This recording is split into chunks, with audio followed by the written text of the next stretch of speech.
are you? Wonderful. You've been gone for a little while from us. We've missed you dearly. Same. So have the fans. So it's good to have you back in our general locale so we can spank your pretty bottom. It's always fun. Yes. We thought we'd do kind of a combination here of we've been doing this series called Getting to Know, which is kind of like a follow-up to the profile. Because that first day, I don't know you at all, and it's always a little awkward for everyone, and I ask pretty much the standard questions, like were you spanked growing up? And I believe you were not. Can you recall, I asked you earlier, and you seem to be struggling with the question, do you know when you first got spanked? I mean, like ever in your whole life? I think it was my first boyfriend. It was done as a joke in the schoolyard, and his friends just thought it was so funny, and I didn't think it was funny, but I didn't think it was necessarily wrong either. So was that your first, I mean, had you had thoughts prior to that maybe... None, actually. That was my first experience. Because you're one that, you're obviously kind of a kinky girl. A little bit. And some girls here, they really like the dynamic of being in trouble and feeling submissive, and I get a bit of that from you, but you seem also big on the sensation of being spanked. It's fun to explore it. Would you consider yourself a masochist? Slightly, yeah. Because Definitely, I know there's times, yeah, because I mean, you more than others. Like I remember the first time that you cried on camera. I do too. I'll never forget that day. And you were so happy. You were Still like, am. it's like a brand new experience for you. It is. It's a whole new feeling when you have that sort of release. And well, I'm glad you like that, because some girls, when they finally break, they're almost embarrassed, or some of them just cry all the time, and that's different. But for you, I could tell it was a bit of a milestone. I remember it was all the way upstairs. I think it was a 2-girl thing. Oh, me and Abigail, I believe. I think that was it, and I think there was some wooden paddle on the bare butt involved, but I think that was the one. Abigail cries for everything all the time, but for you that was a big day, and you seem to like the marks as well? That was very fun. It was more the fact that, I guess to my ear, they always sound louder and harder, and then when I look at the marks and have the feeling of just endorphins coursing through me, it's totally different. It just... So do you check? Calming. Are you do you check your marks throughout? All the time. Are you kidding? Yeah, so every day or more than one time a day? You just every day. I like to see how they progress, how I progress, just how I wake up in push the morning. myself, and how I come back from that. Cool. When was your last spanking off camera? Ooh, last month with my boyfriend, actually. Yeah? Yeah. What was that like? Different than it is here. I mean, for you guys, is it kind of the sexual fun foreplay, or is there... Sometimes. I'm always the submissive, so there is that element of I can be punished with this. Right. So at the time it's fun, but I can't push it too far, Or there's consequences? Oh yeah. Well, that's kind of fun. So there is that sort of dynamic of you're danger in but trouble. pleasure, Right. Yeah. What kind of implements, what do you like the most, would you say? At least with your experience with us. That's a toughie. Okay, is there something you dislike the most? No. Not a one. Yeah? Have we covered the full gamut with you? Have you been caned here? Not yet. Wow. Sadly. That's my next step. That's what I'm working towards now. Okay, well we should definitely work that in. You'll have to remind me next time, because I always forget this stuff, but especially if you're looking for new sensations. Yeah. Have you been caned ever? Nope. That'll be a first entirely. Do you think it was anything else you haven't tried? I think a shoe is about the only implement I've not tried. We've actually been utilizing the shoe quite a bit lately, because we've been getting requests. Fun! Well, there's a lot of people, kind of the British fans, back there, the slipper is kind of big in England. Really? Yeah, and it was kind of like a school thing too. They would use like the PE sort of shoe. It doesn't seem very...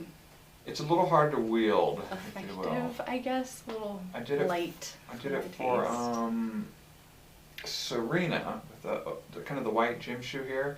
And it was interesting because spanked her with it, and she's like, that's not so bad. And then she sent me a picture 3 days later, and it took a while, and then her whole butt went black and blue, but it literally took a couple days where she was only pink here. So that was kind of a new one where usually I can tell if someone's leaving bruised, but she just looked red. So she loved that because she's a mark fanatic. I take pictures every day. She hands me her phone before she leaves and says, "Can you take pictures?" So we thought, not just catch up, but we would do a school swats. You seem to think you had done one, but I think that was your birthday paddling. Was that your 21st birthday? How old are you now?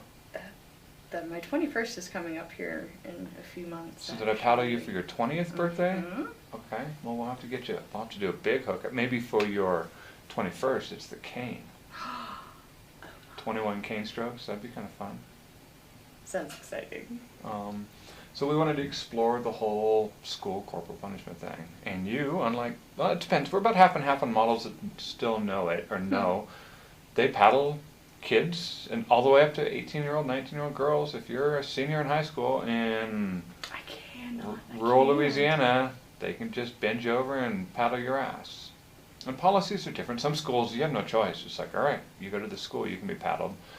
Some of them, you have to have parental consent. They have to sign a form that says, yes, you can paddle my child.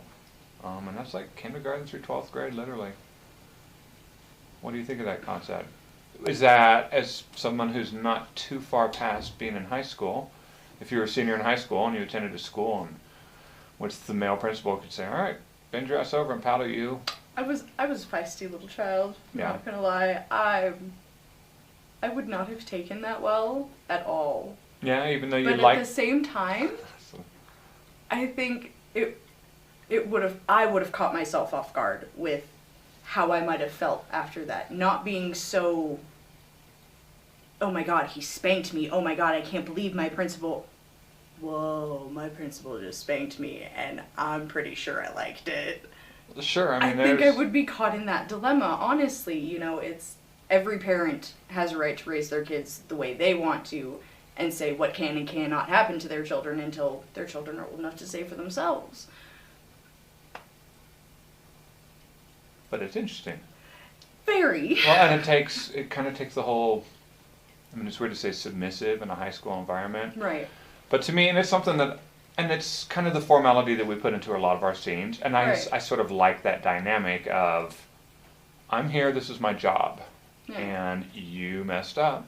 So the consequences of your actions, the school board says, I should be smacking your butt with this big paddle. Exactly. It takes all the emotion out of it, which some people like a lot of emotion in a scene, but to me, I always try to be kind of the distant, I'm just here to do my job, and I'm going to do a really good job of it. Yeah. And I'm going to paddle you hard. But I personally kind of like that dynamic, and I think we put it into a lot of our scenes. But it would be interesting, especially if you don't even really have a relationship with that guy. I mean, a lot of people, they only meet the principal or vice principal if they're in trouble. Twice, yeah. maybe. I mean, he's like, so what's your name? And now bend over. I mean, that is different than the boyfriend environment or the standard dom sub that's a sort little of environment. personal and invasive sometimes. Well, in some schools they require, almost every school now requires a witness. Some of them require a same-sex witness, and some of them require a same-sex paddler. But in most of the schools in the South, a male vice principal could paddle a female, but he would usually bring in like a female administrative assistant. Right. In the school I attended, the male vice principal only paddled guys. Girls did not get paddled at that school. But he always brought in the female secretary. So his secretary, her job was just to come and stand in the corner and just watch, just so the kid can't say, well, this went one way when it actually, went another. Right. It's an interesting concept. So the whole thing we want to explore with you today is, would it work? So the standard sort of scenario I set up with girls, especially since all of you are usually smokers nowadays. Do you smoke? I do. Okay, so bad girl. So we'll paddle you for that. So you're at school, you snuck outside that little door that everyone knows about, and that spot that the teachers don't pass by, and between classes or lunch, you snuck out there to have your 3 little puffs off your cigarette that you do. I have done that in school. I have high school. That was terrible. Me too. When I was a smoker, we all did it. And the door opens, and there is a teacher. And they're like, all right, Miss Harlan, get your ass to the office. They walk you up to the office. They write up the little pink slip. You sit down. Door opens. Vice principal, male vice principal, calls you in. You sit down. He opens up your file, and there's really nothing in it. You're a good girl. He doesn't know you from any